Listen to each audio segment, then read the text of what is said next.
think about being able to use the internet and being able to use something like Skype and communicate by non-telephonic means.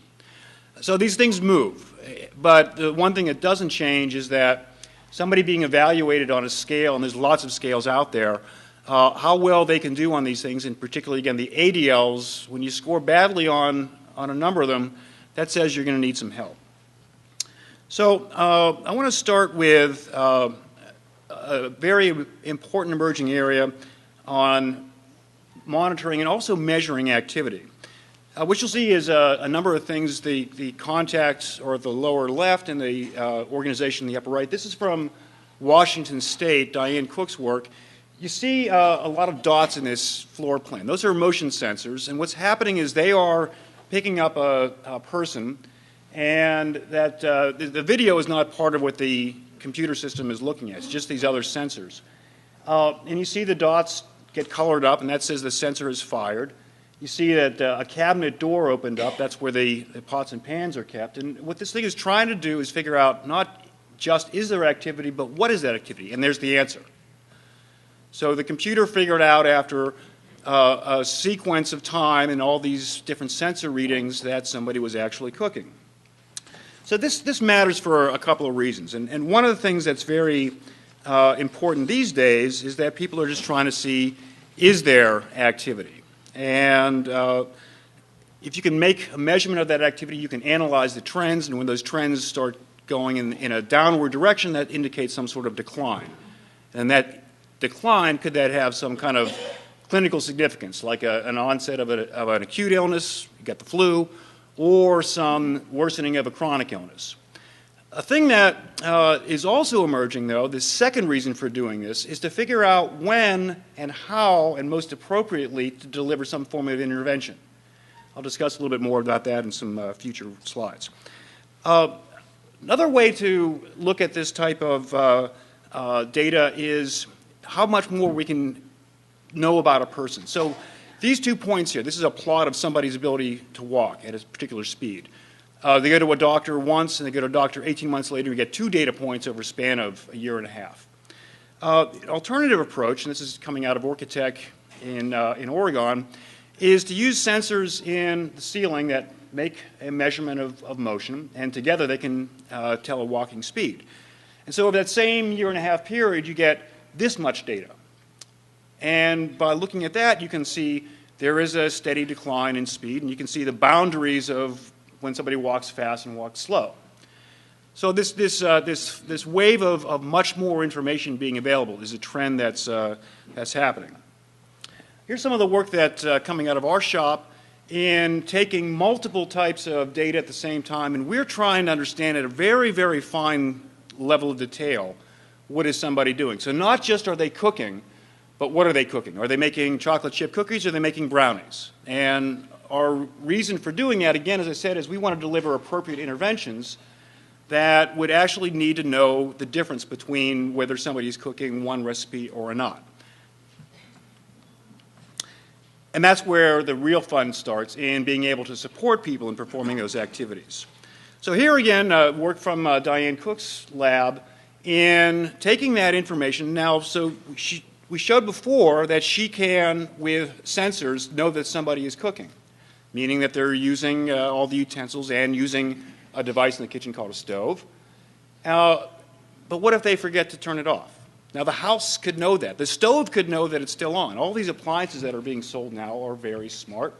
And it's a small trick to take an old dumb appliance and make it at least know that it's on and tell a computer that it's on and deliver a reminder, hey, you forgot to turn off the stove. Simple idea, very powerful, something that would ensure safety. Something that we're doing is, and I guess we don't have the audio for this, but that doesn't matter, a way of capturing a person's events in the course of a day. So we have a device, this one's called a memory exerciser. A person will wear a camera, and you can get cameras nowadays that are teeny weeny, and they wear it in a thing like this around your neck. And over the course of the day, you record pictures and you record audio, and then that all gets thrown into a computer program that the person could look at and get a sort of a recapturing of what happened. And we're doing this for people that have memory impairments. We're also doing it for their caregivers, their spouses, who are always getting the question, honey, what did we do today? And instead of answering the question, present this notebook and let the person go through it themselves. Guess what? Their memory impairment is going down slower. Some people are getting a little bit of improved memory. And there's also a marked stress reduction on the caregiver. So it's working for both. And that's an important dimension of this research as well. Some of the things that are very personal and able to support people in physical activities. This is work coming out of the Functional Electrical Stimulation, that's FES Center in Cleveland, where you see this device that the people are wearing. They are connecting electrodes that actually stimulate somebody's muscles. So these people have various levels of paralysis, and through a computer-controlled and user-initiated sequence of electrical signals delivered through those electrodes into the muscles, they're able to do things that otherwise they wouldn't have been able to do because of their paralysis. So that type of physical support is a very hot area because of the importance of doing all those activities of daily living and instrumental activities of daily living. Now this is work that has a couple of ways of working. There's a robot that is mimicking what the person does. The camera, you see the little lines there, is detecting the motions of the person, and the robot is repeating it. And so this is kind of a social interaction to encourage the person to, oh, touchdown, that's what that was. You can tell I'm a football fan, you know, Pittsburgh, right? There's another way that works, in which the robot will initiate a motion and ask the person to do as I do. And so that's a kind of a physical therapy regimen.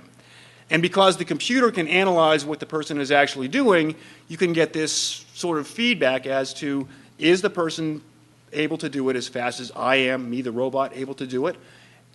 How well is the person doing over time? Can I generate a report to their physical therapist? But very much personalizing the idea of physical therapy and making it a home thing. Now, speaking of homes, this is work coming out of Sumi Halal's lab in University of Florida. There are a number of groups in academia that have so-called smart houses. And this is one of the better ones. One of the key ingredients, that thing in the upper right, the Atlas sensor platform, think of it as a building block. We all played with Legos when we were kids. This is a Lego for smart houses. A device that you can connect a sensor to, you can connect an actuator to, you can connect an appliance to, and they can all talk to each other and talk to a computer and do good things for the person that lives in this residence. One of the things, for example, and this is one of the cooler ones, this microwave that they take a chip, they put a chip onto the package. You can do that. I could do that for my parents. There'll probably be a business around doing that someday. If Walmart has their way, all things will have these chips in them so they can do their inventory better. No joke, Walmart's actually trying to do that. And you get the package near enough to the microwave says, oh, okay, that's a Mrs. Fields fish and chips.